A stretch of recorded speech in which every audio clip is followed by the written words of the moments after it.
Thank you so much. What a blessing. I brought a chair not to introduce a friend. It's just I haven't been feeling well. And so when I was driving over, I started sweating and don't have much energy. And I'm a little dizzy, so I can see a lot of you twice. And so if I get too dizzy, I brought this chair so I can sit down. Is that all right?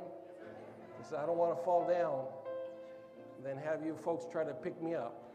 That's a huge monumental task.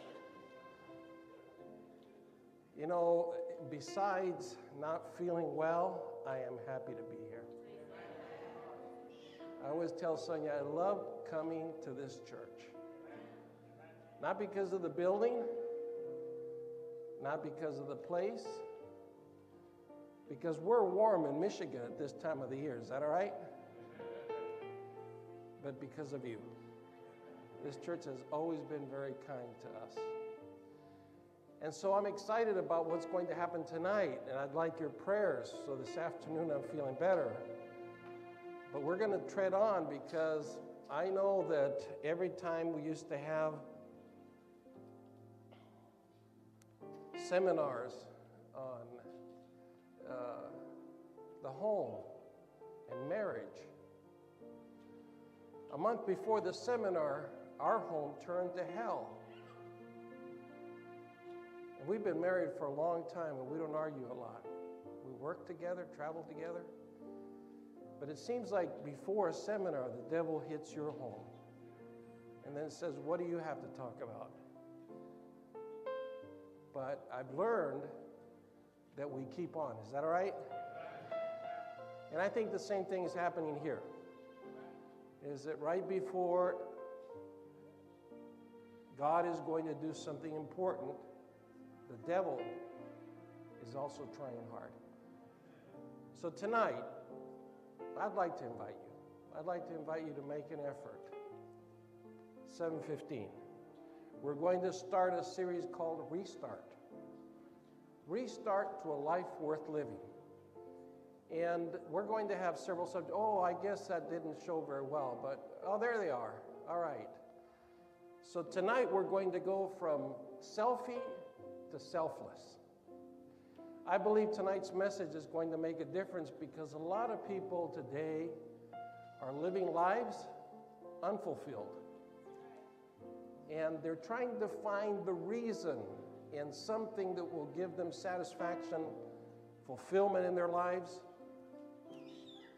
joy that will last, and they just can't find it. This week we're going to look at biblical answers to those things that are very profound.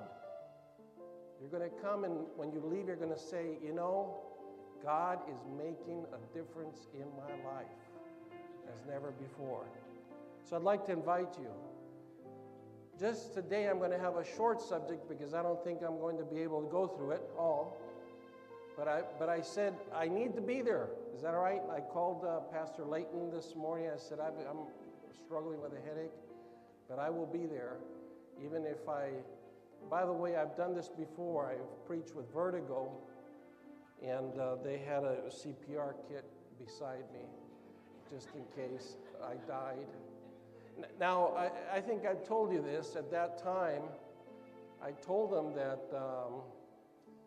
if I fainted, that the ladies please do not do CPR, because my wife would not appreciate that.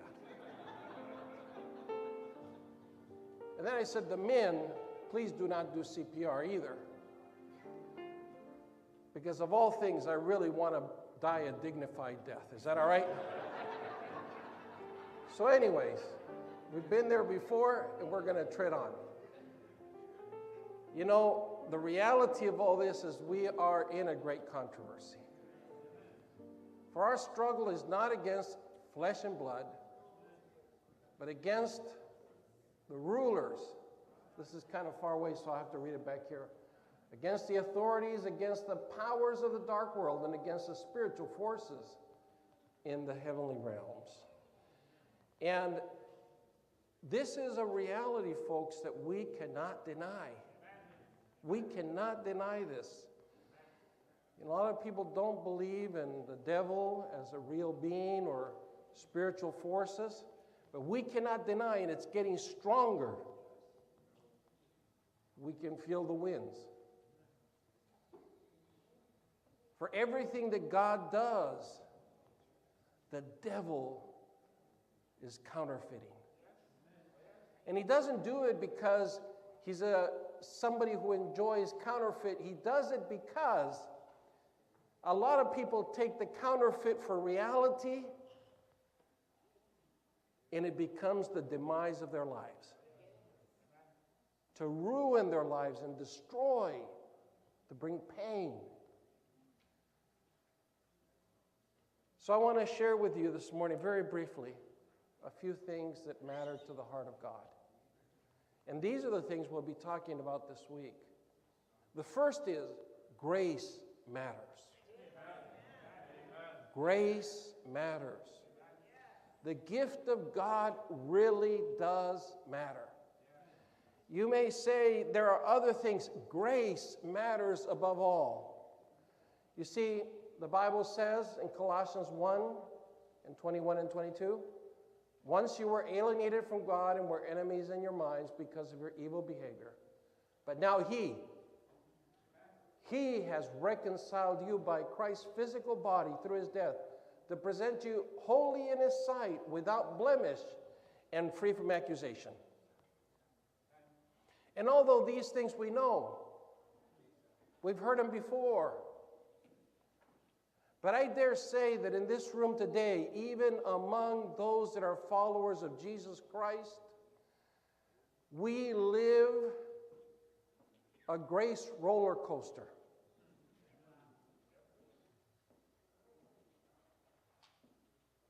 That there are days that when something happens or we do something or we just feel especially close to the Lord, that we know that we are well with God. Are you with me? But there are a lot of days that outnumber those days in which for some reason we feel guilt and shame and that we are not worthy. And that sometimes even we don't even want to pray. Because why would God ever listen to our prayers? Yet the Bible shows us that really our assurance is not in us, but in Jesus Christ. And if we got to know Christ in such a way that we would find out how much He loves us, without complications, without deep theology, that all of a sudden we were able to see Christ face to face, we would realize that His love surpasses understanding. That it is so deep that really we do not, in a sense, deserve it. But also that it doesn't matter. Not us, but Christ. And so how is it that Christians can live a life that no matter what happens in this life, that we have that steady reassurance of Christ's love and His forgiveness and assurance of salvation? Well, I'd love to talk about it this morning, but I don't have time. But I want you to come tonight. Is that all right? I want you to come this week. Because we will be lifting Christ up. And you will see Him, I really believe, as you've never seen Him before. To know Him, to experience Him. To have that sense of reassuring that surpasses knowledge. But truth matters too. Truth matters. The Bible says, Jesus answered, I am the way, the truth, and life, and no one comes to the Father except through me. If you really know me, you will know the Father as well. From now on, you do know him and you have seen him. Truth matters. You see, I believe that this church, the Seventh-day Adventist Church, was brought up for a time such as this. And the reason it was brought up was not to bring in a few peculiar, are you with me or not? Because that's what people believe. Oh yeah, every church, one eats this and the other one doesn't eat that. What's the big deal with that? And one church keeps this and the other church doesn't keep that. And what's the big deal with that? We all serve the same God. I'm here to tell you that we actually don't serve the same God. That as a matter of fact, let me be frank, and we're going to talk more about it. So if you say, I never heard that before, well, you come and you'll hear more. Is that all right? But this is the situation. You see, for every truth about the character of God, the devil, who wanted to be God, who said, I will ascend above the heights and be not like God, above God. That devil who lost the war in heaven, you're going, where is he getting all this? You have to come. Is that all right? I don't have time this morning or the energy. But that devil who lost the war in heaven and was cast down to this earth, the dragon, the deceiver, was in wrath. And what he couldn't get in heaven to become like God, he came to earth. And for every character trait of God, the devil put his own character traits. And he didn't put them in the gangs. Are you with me? Not that I have anything against gangs. Is that all right? He didn't put them in the evil deeds of people. He actually put them in the church. So that the church, through error, would worship him and not God. You go, that can't be. Well, it actually is. And the devil does it through people. There's a story in the Old Testament, and I just want to refer to it briefly. Jeroboam was a king of Israel. And the Israelites had divided among two groups. Those who lived in Judah and the Israelites. And Jeroboam set up his own kingdom. In other words, he kind of just said, all those that want to follow me, just let's go over here. Is that all right? But Jeroboam was afraid, listen to this man, he was afraid that if the people went back to Jerusalem to worship, because the people, even though they could be in another country, even though they would follow another king, they still wanted to go worship the true God. Are you with me or not? And they knew that they would worship the true God in Jerusalem. And so every year, even though they couldn't go every week, every year, they would return to Jerusalem to worship the true God. So Jeroboam, the Bible says, said in his mind, and he said to the people, it's too much for you to go to Jerusalem. We all worship the same God. Why bother yourselves? Are you with me or not? You don't have to do those things. And so what he did was, he said, just stay here. But he was worried, and he was worried about something. And his worry was that even if the people stayed where they were and they worshiped God, they would still be reminded of the true God in Jerusalem. So you know what he did, the little scoundrel?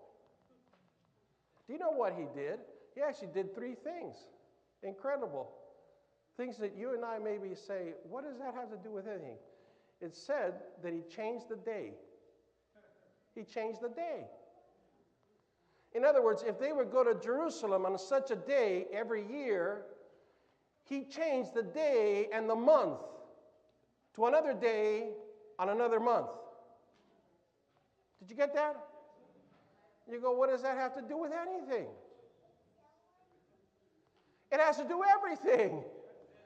For this simple reason, that if they forgot the day, they would forget the Lord of that day.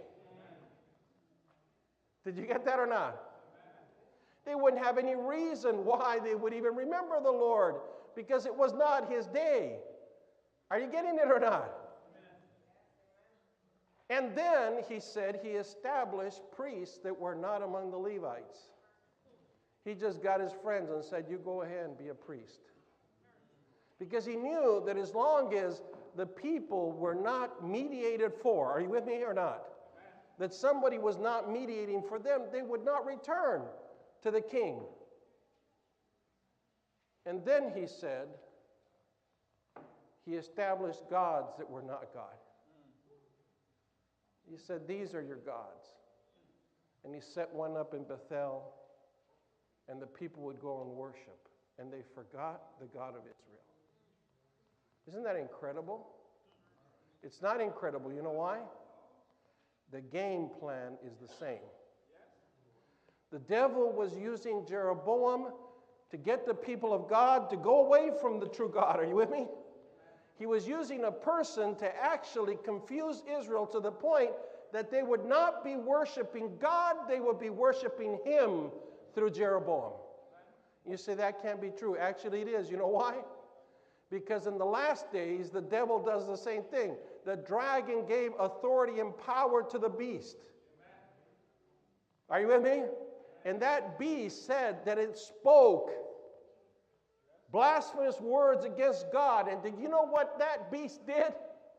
It said that the world came and worshiped after the beast and received the mark of his image. We're not going to be doing a Revelation seminar, is that right? This is just a refresher, is that right? But it says that it would worship the beast, it would worship the dragon, which is the devil, through the beast, a human authority. And guess what this beast did? It said it spoke blasphemous words against the high. And guess what he did? He threw down the sanctuary.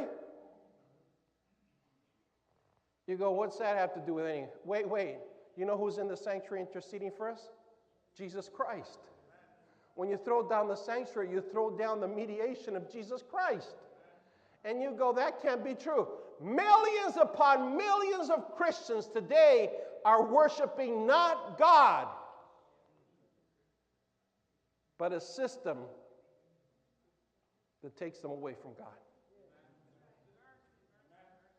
Now you say, what is that? You need to come and I'll explain it. But not only a system that takes away the sanctuary and throws it down, like the Levites in the Old Testament, are you with me, that Jeroboam took out, they also substituted times. Read it in the Bible. And he thought to change times? Times? Like multiplication? No. What do you mean times? The day. Are you getting it or not? You're here on Saturday, Sabbath. You're not here on Sunday. You know why you're here on Sabbath, Saturday? Because the Bible says it. It says, remember the Sabbath day to keep it holy. 6 days thou shalt labor and do all thy work, but the seventh day is God's day. For he created the heavens and the earth and all that is in them. Are you with me or not? And I'm just wondering if the world would have kept Sabbath as God ordained it, would we have evolution? You go, what does that have to do with anything? Well, it has everything to do with it, because the children would ask their parents, why do we go to church on Sabbath? And you know what they would say? Because God the Creator, my Creator, your Creator that can give you life, He created all things in 7 days and rested on the seventh day and blessed it and hallowed it. Are you with me or not? And the children would never forget. But all of a sudden it was changed. The devil doesn't come up with a new game plan, does he? Jeroboam said in his heart, if the people go to Jerusalem, they will remember. And if they do, they'll kill me. So he set up in his mind a deception. Are you with me or not? And today, the world lives in deception. Did you get it or not? And the Bible says that not only it decided to throw down the sanctuary and change times and the laws, it said that the people worshiped the beast. Did you get it or not? And guess what? When they worshiped the beast, they worshiped the dragon that had given authority and power to the beast. Are you with me or not? So finally, the devil works out his plan. And he says, you know what? You don't have to say I'm a Satan worshiper. You don't have to say I'm a devil worshiper. You don't have to say any of those things. You can even say I'm a Christian and yet worship the devil and forget what God has done. And you say, that can't be. Then look at the world around you. Look at the world around you. Where we live in a world of fear, people are killing each other. People live without hope. They don't know God. And even in the name of Christianity. Do you really believe that truth matters? It does. Because when you get to know the truth, you get to know the one who gave the truth. Jesus Christ. In all his glory. And when we worship God in all his glory, the lies of the devil are done away with. And the brokenness that he brings is done away with. And the true God, Creator, is able to restore us. Are you with me or not? You think that's worth it? Well, I hope you do. You see, this embodied truth will set us free. Jesus says, if you hold on to my teachings, you are really my disciples. Then you will know the truth, and the truth will set you free. You see, I believe. So with this, I'm going to finish. I believe this, folks, that the greatest evidence of God, here it goes again, the greatest evidence of God, this is not a blasphemy, is you. Did you get that or not? Is you. Because when you say, I believe in God, the people who don't know God can't see him. Did you get that or not? They can't see him. They don't know how to study his word. So the only evidence they have of God is what they see in you. Did you get that or not? Isn't that interesting? Isn't that interesting? So, if they see in you apathy, are you with me or not? If they see in you apathy, you know what they'll say? It's all not true. It's just make-believe. It's a thing that people do out of custom. Are you with me or not? But when they see in you something that is compelling, something that makes a difference, you know what they say? There has to be a God. Because look at their lives. Look at their lives. So here, Look at what Kierkegaard said. The moment I take Christianity as a doctrine, and so I indulge my cleverness or profundity or eloquence or imaginative powers in depicting it. People are very pleased. In other words, as long as I can talk about Christianity, most people are pleased. Are you getting it? You know, I know this and you don't know it. How about that? That's the kind of stuff. But look what he says. I am looked on as a serious Christian, but the moment I begin to express Christianity existentially, you know what that means? In life, in practice. The moment I started to express Christianity in practice and in life, what I say and consequently bring Christianity into reality, it is just as though I had exploded existence. The scandal is there at once. The strongest argument in favor of the gospel is a loving and lovable Christian. If we would humble ourselves before God and be kind and courteous and tenderhearted and pitiful, there would be 100 conversions to the truth, where now there is only one. Did you get that or not?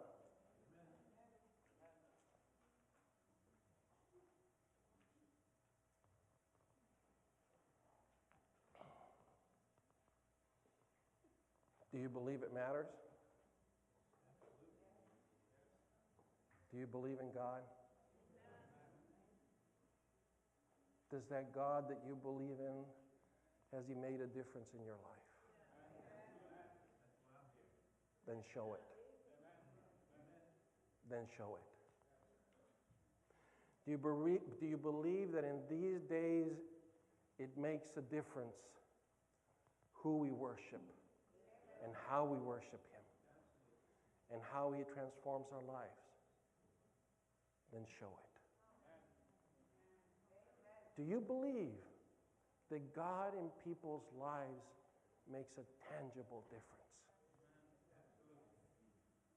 Then show it. Did you get that or not? Then show it. Because you can talk to your blue in the face, but the only thing people will believe is what you show them in your life. Are you with me or not?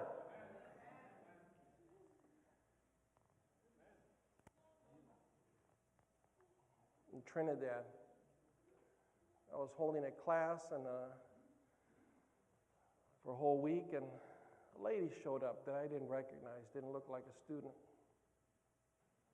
After the class, I asked her who had brought her, why she had come. And she told me a story. She says, I don't belong to this class. It was a master's level class. She said, but something happened. I'm a nurse, she said. I don't know anything about this church. I don't know anything that it teaches. As a matter of fact, I'm not even a very good believer in God. When she was saying all those things, my mind was going on saying, why is she here? Why would a person who doesn't go to church, who barely believes that there is a God, why would they come to a class in Caribbean, what is it called? Caribbean Union College, is it? I don't remember. And then she went on to tell me a story that made all the sense in the world. A young girl, a 16-year-old girl, had landed up in the hospital. She didn't tell me the details, but somebody had come into the hospital and murdered her. Killed her right there in the hospital. As I said, I don't know the details. The family came and many relatives came. They were distraught. 16-year-old girl, her life robbed. What a tragedy. Yet she says that at one moment, a woman, her aunt, came in. And she said you could see that her aunt was suffering because of what had happened. But in every ounce of her being, you could see peace. As if she were suffering for the loss of a loved one, but with hope. That she was suffering for those who suffered, but something in her, the peace that she had. She was different, as if there was a living hope about something. And it was so compelling that I had to ask her, why is it that you don't suffer like the rest? Why is it that you have something about you that there's a peace in the midst of tragedy? And you know what she said? I believe in God. And you know what the nurse said? So do they. All of them are Christians. So do they. And she said, but what do you believe in God? And you know what she said? I believe that when we close our eyes, we are in Jesus. And that is not what we look at, but the day of resurrection. And that is my hope. That it is but an instant. The day of resurrection for her. And that fills me with peace. And you know what she said? Who taught you that? Who taught you that? Because most people don't believe that. And you know what she said? I'm a Seventh-day Adventist. And that's the last thing she said. That was her testimony. And do you know what this nurse did? She said, I have never seen such joy in the midst of sorrow, peace in the midst of turmoil, such fortitude in the midst of tragedy. And all this because she believes something. And you know what that nurse did? She didn't have any more common sense that she looked up Seventh-day Adventists and found Caribbean Union College. And wandered to the college on a regular day, could not find any classrooms open except my classroom. Are you with me or not? And she came to learn. Where do you find peace in the midst of turmoil? Are you getting it or not? Because she had seen God through a godly woman.